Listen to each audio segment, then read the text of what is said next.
We have now fallen into a bizarre and terrible cycle in the United States in which one side does something bad and the other side then does something similarly bad.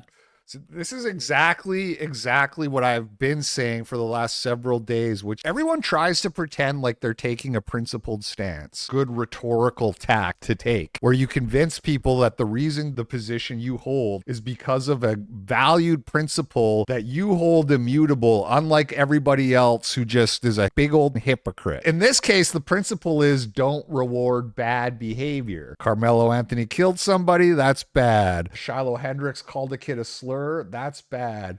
But it is completely ignoring, of course, all the outside context, like the fact that Shiloh Hendrix was a victim of a thief intruding in her space and on her property, and Carmelo Anthony was intruding on other people's. So it's always, I said this yesterday, but I think I'm just going to keep saying it every day. When you look at these situations, it's always the black people who are in the wrong and the white people who are being victimized. And then points to the fact that the first side did something bad as an excuse for doing it. This is a problem. We used to call this whataboutism. Now, people have misapplied the term whataboutism over and over and over in the political context. It is not whataboutism to point out double standards. And instead of you saying, yes, I did the thing wrong. If black people would just leave when they're asked, if everyone would just leave the place they're not supposed to be, problem solved. Unfortunately, everyone is not going to just. But a double standard is being applied.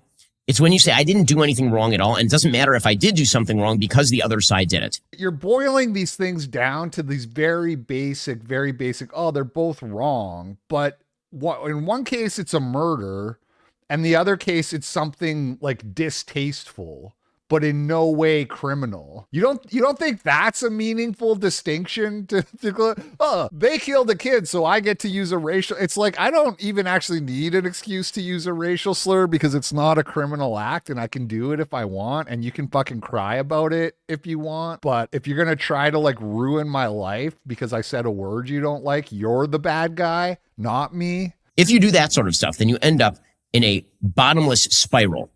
That bottomless spiral gets worse and worse because everybody just reacts against the last bad thing that the other side did and justifies what they are doing now. And then the other side comes back and says, yeah, well, you just did something even worse, and so I'm going to do something even worse than that. The reality is that calling out double standards is a good thing if you wish to uphold a standard. Calling out double standards as an excuse for doing bad things is not, in fact, calling out a double standard. It is just justifying doing bad things. The reason I'm bringing this up today is because one of the big stories that has now taken over the world of the social media is this story of one named Shiloh Hendrix. So Shiloh Hendrix is a woman, a white lady. Saying racial slurs isn't bad. That's kind of the whole point. Should you go around yelling them at kids? Probably not, in the same way that you shouldn't swear at kids.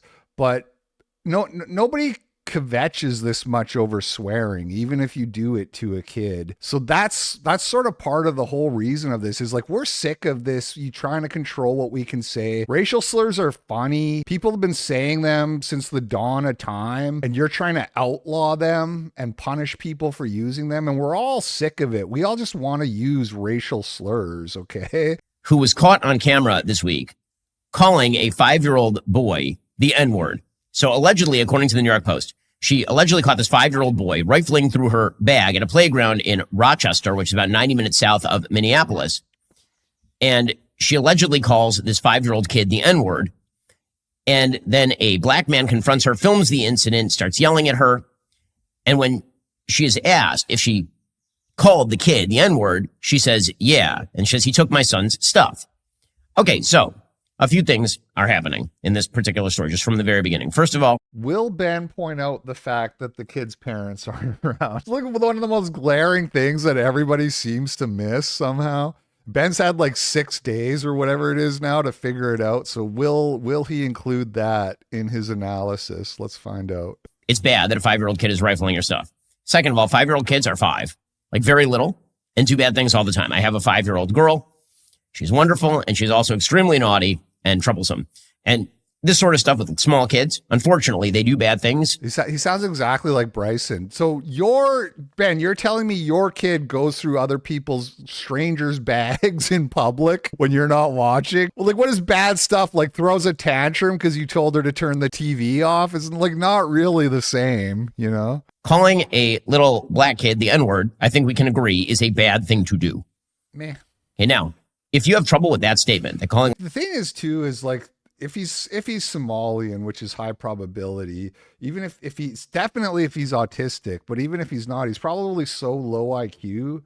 It's like yelling at your dog. 5 minutes after you yell at your dog's not sulking. He just wants to play and he's ready to go. You know what I mean? They don't have the memory. They don't have the context window to care about that shit for more than 5 seconds. So it's really not that big of a deal if you look at it that way. But like in all seriousness, all these conservatives love to complain about how kids are too coddled and everyone, the helicopter parents, and everyone's too soft, and then they grow up and they're not adults. But then the second like somebody says a racial slur, it's like, oh my God, you can't do that. That's bad. What you did is bad. You're a bad person. You can't have it both ways. You can't complain that children are over sheltered and they all want their safe. You can't make fun of safe spaces and then clutch your fucking pearls at the idea of a child being exposed to an adult concept out in the real world.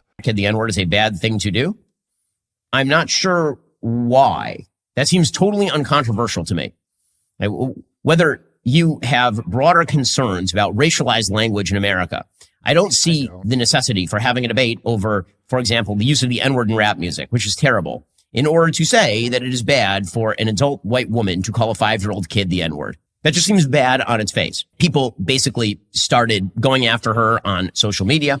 And the reason this has become a big issue is because after this video went viral on the internet, she claims another person who has a history with law enforcement proceeded to record me and follow me to my car. This is what she said. He posted these videos online, which has caused my family and myself great turmoil.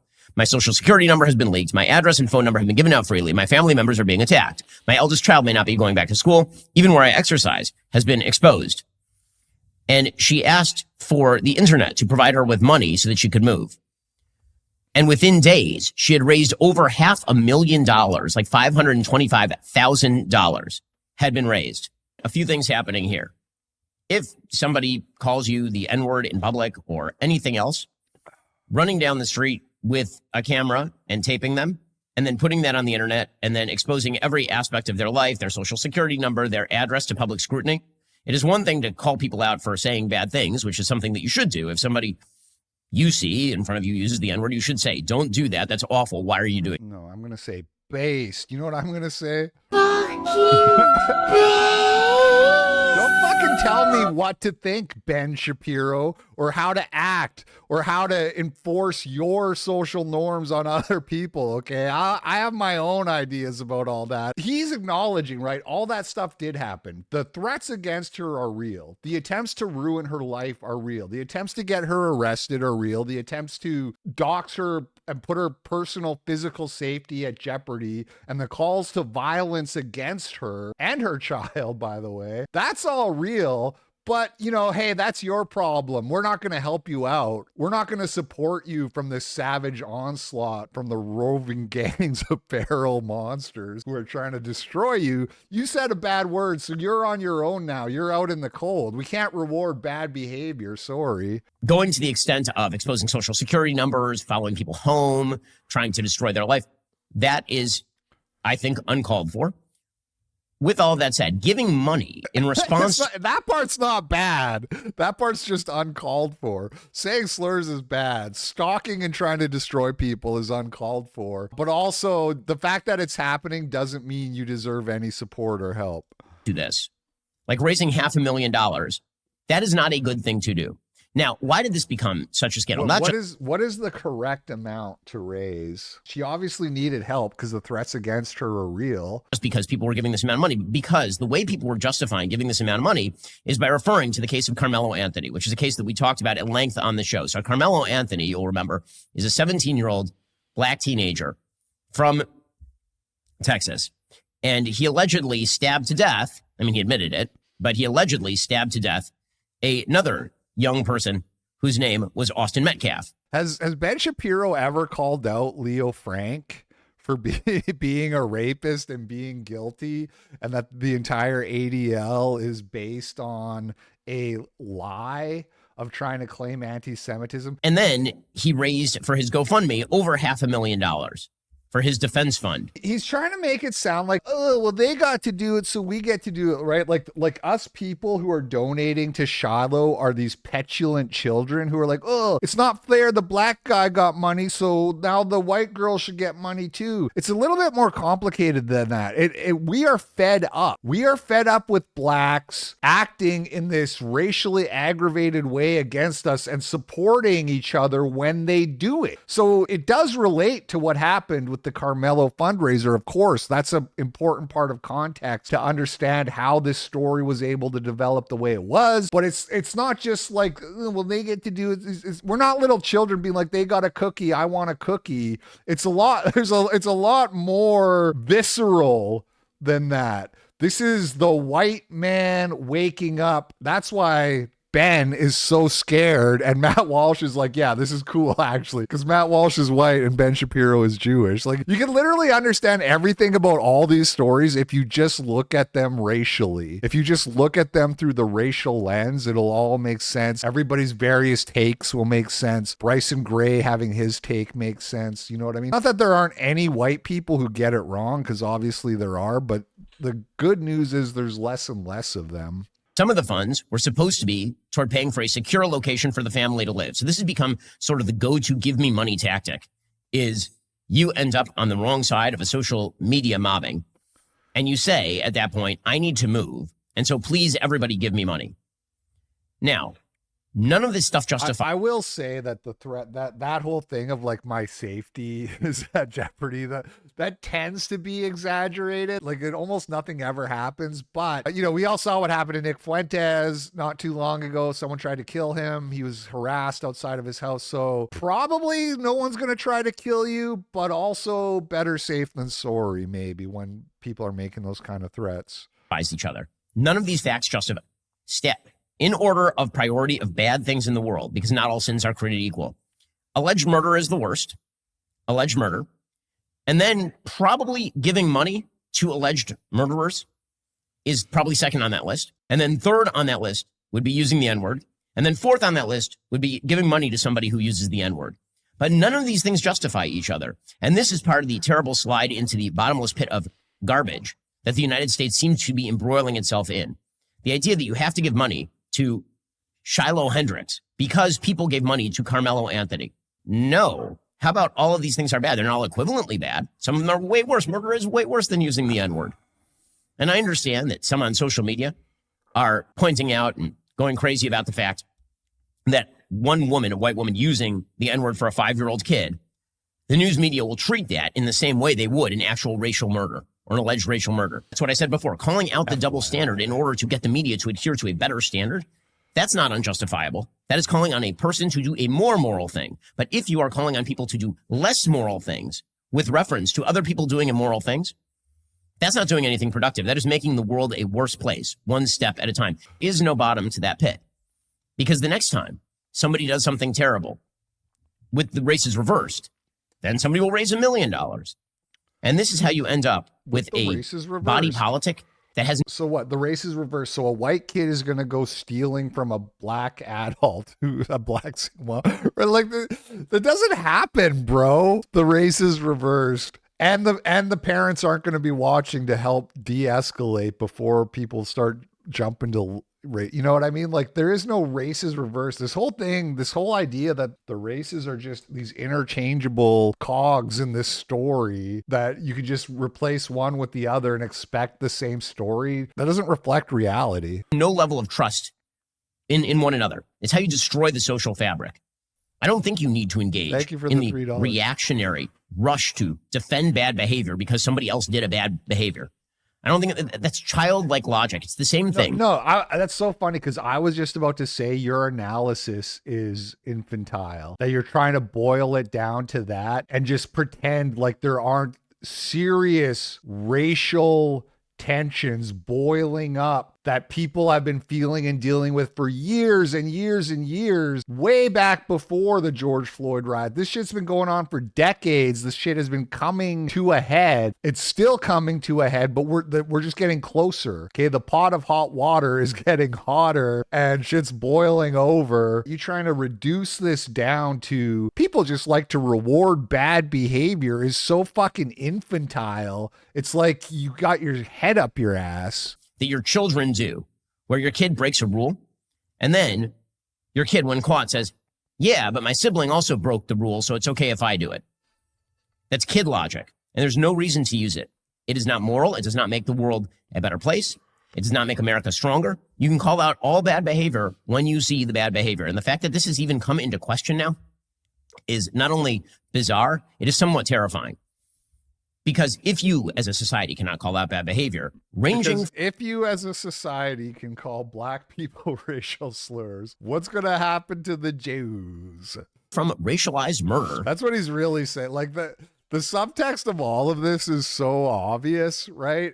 But he just thinks you're an idiot. I don't even really blame him for thinking white people are fucking stupid, because they've been led around by the nose for years and years and years by people like Ben. It's over, dude. It's not working anymore. No one's watching your shit. No one agrees with you. Should we take a quick look at the I haven't actually looked at the comments. I have no idea. People are more concerned about using a slur than a child predator filming at a park. So that is the top comment. Is in disagreement. It's a tepid disagreement. It's a whataboutism type disagreement that I'm not a fan of. I'm not a fan of, like, well, we should all focus on the fact that this guy's a rapist, but it's correct that that's a bigger deal. It's missing the most important part of the story, which is that white people are collectivizing on their white identity, something we've been trying to make happen for years and years and years, and it's finally happening. And people want to analyze this story as if that's not a massive, massive piece of the puzzle.